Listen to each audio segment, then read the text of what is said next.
This is our deep dive for our show with Maddison. And I just want to say that she was a frickin' delight. She has great energy, so nice. And she also threw down a lot of wisdom about how to keep your sanity when you co-own a business with your partner.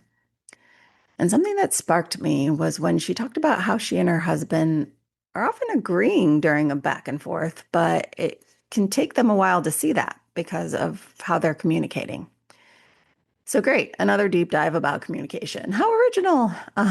But today is actually about what we're not communicating, even when we think we're great communicators, even when we think we're generally assertive and clear about our expectations. And yes, it's great when we're clear about our expectations, but sadly, we often have these extra or secret expectations that we don't share. And then we get mad or resentful when they aren't met. How many times have you told your partner you're happy with X?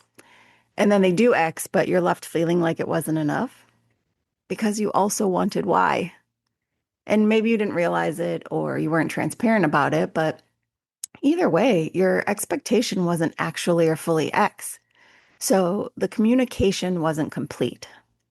And that's another nuance to talk about communication. A lot of us would rate ourselves as fairly good at communicating with our partner. But today's a good time to pause and think about how often your communication might be incomplete. How often do you give inadequate information to your partner about how you feel or what you need? And then when your partner guesses or fills in the blank, or heaven forbid, uses their own judgment to figure it out, you suddenly find yourself irritated or disappointed or resentful. There's a book I just finished by Sally Rooney called Intermezzo, where she describes how we often need our partner to be perfect. And when they aren't, we hate them for it, even though we know it's not possible for them to be perfect. And I do think this is a trap we fall into when we keep secret expectations. And I have to say, parents are particularly guilty of this, by the way, of like moving the goalposts mid-game or thinking that they're being clear, let's say about a chore, without realizing that the child probably needs more information about what you really want to see, or they have no hope of being successful or doing it to your version of thorough. Parents out there will understand me. So, starting today, just be a little more aware of how you're communicating your needs and expectations. And try stating them out loud to see if they feel complete. Hopefully, you'll notice if any other hope or expectation is percolating in the background or feels like it's missing from the equation. If so, clearly add that into your ask.